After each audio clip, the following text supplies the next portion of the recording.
Narasimha Jayanti, lit. Victory of Narsimha, is a Hindu festival that is celebrated on the 14th day of the Hindu month of Vaishakha, April-May. Hindus regard this as the day the deity Vishnu assumed his fourth avatar in the form of a man-lion, known as Narsimha, to vanquish the oppressive Asura king Hiranyakashipu and protect his devotee Prahlada. The legend of Narsimha represents the victory of knowledge over ignorance and the protection offered by God to his devotees. Narsimha. In Hindu mythology, Hiranyakashipu was the first incarnation of Jaya, one of the two doorkeepers of Vishnu's abode of Vaikuntha. After being cursed by the four Kumaras, along with his brother, Vijaya, he chose to be born as an enemy of Vishnu thrice, rather than as a devotee of the deity 7 times. After the death of his brother, Hiranyaksha, at the hands of Viraha, the third avatar of Vishnu, Hiranyakashipu swore revenge. The king performed a severe penance to propitiate the creator deity, Brahma, until the latter appeared to grant him a boon. The Asura desired the inability to be slain neither inside his house nor outside, by day nor night, by any weapon, neither on the ground nor in the sky, by neither men nor beasts, Deva nor Asura, nor any being created by Brahma. He also asked for rulership of all living beings in the 3 worlds. His wish granted, Hiranyakashipu overran the 3 worlds with his invincibility and his forces, seizing the throne of Indra in Swarga, and subjugating all beings, except the Trimurti, under his rule. Hiranyakashipu's son, Prahlada, grew devoted to Vishnu, due to spending his childhood at Narada's ashrama. Angered that his son prayed to his sworn enemy, Hiranyakashipu attempted to indoctrinate him under various teachers, including Shukra, but to no avail. The king determined that such a son must die. He employed poison, snakes, elephants, fire, and warriors to slay Prahlada, but the boy was saved by praying to Vishnu on each attempt. When the royal priests attempted to indoctrinate the prince once more, he converted the other pupils to Vaishnavism. The priests created a Trishula, trident, to murder the boy.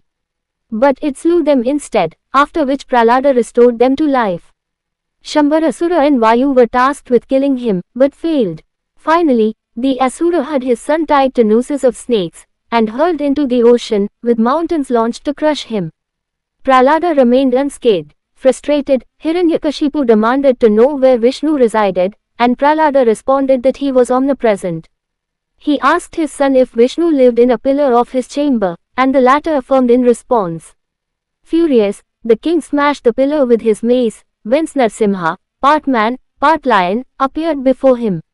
The avatara dragged Hiranyakashipu to the doorway of the palace, and ripped him apart with his claws, his form placed upon his lap, during twilight. Thus, circumventing the boon granted to the Asura king, Narsimha was able to rescue his devotee, and restore order to the universe. History. Narsimha Jayanti is referenced in the Padma Purana and Skanda Purana as Narsimha Chaturdashi. The worship of Narsimha has been present in South India for millennia, with the Pallava dynasty popularizing the sect and its practices. Inscriptions have also been found referring to the occasion dating back to the Vijayanagara Empire.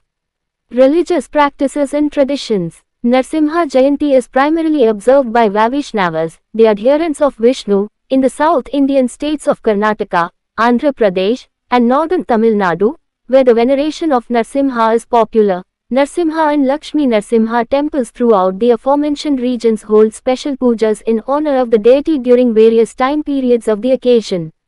In the household, the Shodashopachara puja is performed in the morning, and the Panchopachara puja is performed in the evening, both by men. Members of the Sri Vaishnava tradition traditionally observe fasting until the evening, and consume food after prayer. A beverage called Panakam is prepared from jaggery and water, and is distributed to the Brahmins during the festivities. 16. In Karnataka, community feasts are organized by certain temples to celebrate the occasion. Bhagavata Mela. Every year on Narsimha Jayanti, a traditional folk dance known as the Bhagavata Mela is publicly performed in Melatur, a village in Tamil Nadu.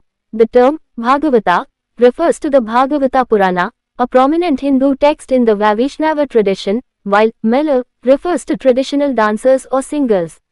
Thus, this folk dance enacts stories from the Bhagavata Purana using specific dance techniques in Karnataka musical style, One particular performance that is noteworthy for its dramatic impact and ritual significance is the story of Prahlada and Narsimha.